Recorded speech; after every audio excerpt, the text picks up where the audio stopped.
अब इन 121 सीटों की हम अशोक जी बात करें तो इन 121 सीटों पर क्या, जैसा सर्वेस बता रहे हैं कि जेडीयू एक बड़ा फैक्टर बनकर आ रही है, नीतीश कुमार एक बड़ा फैक्टर बनकर आ रहे हैं और पिछली बार जो नुकसान हुआ था जेडीयू को वो नुकसान नहीं इस बार प्लस में हो रहा है, ऐसा दिख रहा है आपको? देखिए, जनता दल यू की जो बात आती है ना, तो जब जनता दल यू में नीतीश कुमार का एक फिक्स्ड वोट बैंक रहा है और उन्होंने जब लालू प्रसाद से जब वो अलग हुए थे तो उन्होंने सामाजिक न्याय के वोट बैंक को बांटने की कोशिश की थी और उन्होंने उस वोट बैंक में से उन्होंने अति पिछड़ा को, दलित को और इन सबों को उन्होंने बांटा था। मुस्लिम वोट में भी पसमानदा को बांटा था और उसके बाद वो एक कंसोलिडेटेड वोट बैंक उन्होंने बनाया था और भारतीय जनता पार्टी के तरफ से अपर कास्ट और वैश्य का वोट वो ट्रांसफ़र होता था, तो उनकी स्थिति बहुत ही मजबूत थी उस ज़माने में। आज के ज़माने में भी अति पिछड़ा और जो जितने वोट बैंक हैं, कोयरी कहिए, कुर्मी कहिए, ये सब सारे उनके वोट बैंक हैं और वो नीतीश कुमार के ही वोटर हमेशा से रहे हैं और जिसका परिणाम आपको 2010 इलेक्शन में मिला था कि कुल मिला के उनको 115 और 91 बीजेपी को, मतलब कुल मिला के 243 में 206 सीटें आई थी। वो वोट बैंक धीरे धीरे उनका वो उसमें क्षरण ऐसा हुआ कि 2020 में उनको परेशानी हो गई, उनको मात्र 43 सीट आई। उसके पीछे फैक्टर ये था कि चिराग पासवान अलग से लड़ रहे थे और कई सीटों पे उन्होंने नुकसान किया। साउथ बिहार में तो नुकसान उनको पूरा का पूरा हो गया, नॉर्थ बिहार से उन्होंने रिकवर किया। अभी जो 121 सीट की बात आप कर रही हैं उसमें साउथ बिहार और नॉर्थ बिहार दोनों के कॉन्स्टिट्यूएंसीज हैं। अब ये मुद्दा ये बनता है कि क्या नीतीश कुमार आज के दिनों में अपनी अति पिछड़ा और कोयरी वोट बैंक को बचा के रख पाने में सक्षम हैं या कर पाएंगे या होगा कि नहीं होगा। ये डिपेंड करेगा कि वो जिस दिन आपका वोट होगा उसके बाद से पता चलेगा। उससे पहले ये कहना कि सारा वोट बैंक इनको ट्रांसफ़र हो जाएगा वो दिक्कत है। उसके पीछे कारण है, उसके पीछे कारण ये है कि सबों ने अति पिछड़ा कार्ड खेला है बिहार में। इस बार काफ़ी संख्या में उन्होंने कैंडिडेट्स दिए हैं। आप देखिएगा कि दोनों तरफ से तेजस्वी का पूरा फोकस है इन वोटर्स। हाँ, वो सबने ये तेजस्वी हो या एनडीए हो, दोनों ने ये अति पिछड़ा कार्ड खेला है। अब वोटर को डिसाइड करना है, अति पिछड़ा वोटर खास करके, जो कि 36% होते हैं।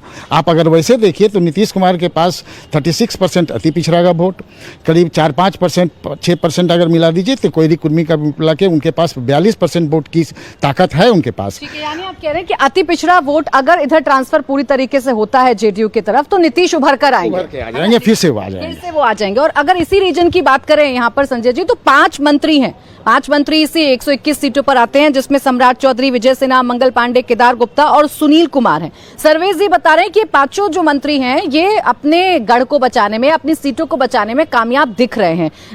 तारापुर, लखीसराय, सिवान, कुर्नी और गोपालगंज की जो सीटें। अब बिल्कुल, क्योंकि देखिए एक जो कंस्टिट्यूएंसी बनाई है नीतीश कुमार ने वो है महिला कंस्टिट्यूएंसी, वुमेन कंस्टिट्यूएंसी। तो महिलाएं जो हैं वो कहीं ना कहीं से नीतीश कुमार के साथ खड़ी हैं, वेलफेयर स्कीम्स को लेकर के या जो अभी 10,000 रुपये की राशि दी गई है, तो महिलाएं उनके साथ हैं। दूसरी चीज़, जो पिछली बार 2020 में भी वही इलाका, जिस तिरहुत प्रमंडल की बात आप कर रही हैं, वहीं पर एनडीए मजबूत था। शाहाबाद और मगध तो कमज़ोर कड़ी थी उनकी, लेकिन वो जो तिरहुत प्रमंडल का जो इलाका था वो इनका मजबूत कड़ी था पिछली बार भी। इस बार भी चिराग इनके साथ आ गए, उपेंद्र कुशवाहा इनके साथ आ गए। तो चिराग और उपेंद्र कुशवाहा के जुड़ने की वजह से जो दलित का वोट, अति पिछड़ा का वोट, वोमेन का वोट और जो लौकुश समीकरण के नायक माने जाते हैं उसके वोट, ये सारे वोट के क्लब हो जाने की वजह से नीतीश कुमार वहाँ कंफर्टेबल स्थिति में दिख रहे हैं। बिल्कुल आपने सही कहा कि अधिक सीटों पर जेडीयू लड़ रही है, इसलिए जेडीयू की प्रतिष्ठा वहाँ पर है। करीब 55-56 सीटों पर जेडीयू लड़ रही है और 35 सीटों पर बीजेपी लड़ रही है। तो जहाँ पर नीतीश कुमार का जो वोटर है वो बड़ा कंसोलिडेट है। और नीतीश कुमार के बारे में मैं पहले भी कहा कि उनके स्वास्थ्य को लेकर के, फटीग फैक्टर को लेकर के अर्बन एरिया के डिस्कोर्स में चीज़ें थी, रूरल एरिया के डिस्कोर्स में कोई चीज़ें नहीं थी। इसलिए नीतीश कुमार के चेहरे की स्वीकारिता और नीतीश कुमार जो बदलाव के वाहक बने हैं, जो चीज़ें दिखती हैं, जो विजिबल है, और वेलफेयर स्कीम अगर सबको क्लब कर दिया जाए तो फिर नीतीश कुमार के चेहरे पर एक भरोसा एक जताने और सर्वे है जो टक्कर की बात कर रहा है। हालांकि जिन सीटों की आप बात कर रहे थे तो 121 सीटों में से 48 पर बीजेपी लड़ रही है, और बीजेपी का जो रुझान है या जो जिस तरीके से पोल सामने आ रहे हैं उसमें 41 से 42 सीट पर बीजेपी ने बढ़त बना रखी है। यानी स्ट्राइक रेट बीजेपी का ठीक रहेगा अगर यही ओपिनियन पोल जो है वो नतीजों में तब्दील होते हैं। 57 पर लड़ रही है जेडीयू जो 35 सीटें जीत सकती है। एलजेपीआर 13 पर एक सीट महज सिर्फ चिराग पासवान जीत सकते हैं। पहले फेज के चुनावों की हम बात कर रहे हैं। अब जो अगला हमारे पास सर्वे है उसके मुताबिक एक टक्कर नजर आ रही है महागठबंधन में और एनडीए में, नेक टू नेक फाइट नजर आ रही है, और ये है पोल ट्रैकर का सर्वे। इस सर्वे के मुताबिक एनडीए को 111 में से 115 सीटें मिल सकती हैं, महागठबंधन को 118 में से 127 सीटें मिल सकती हैं। यानी सर्वे में महागठबंधन एनडीए से लीड कर रहा है, तो वहीं प्रशांत किशोर की जनसुराज को 4 में से 7 सीटें मिलने का अनुमान जो है वो जताया जा रहा है। इसके अलावा अगर युवाओं की बात करें तो 35% युवाओं की पहली पसंद है नरेंद्र मोदी, 49% बिहार के युवाओं की पहली पसंद है राहुल गांधी, और 16% दूसरे नेताओं को अपनी पहली पसंद युवा मानते हैं। तो ये सर्वेज हैं, और सर्वेज ये बता रहे हैं कि ज्यादातर में एनडीए को बढ़त मिल रही है। एक सर्वे है जो कह रहा है कि कांटे की टक्कर है, महागठबंधन की भी सरकार बन सकती है। अब रवि जी, कौन सा सर्वे सबसे सही आपको लग रहा है?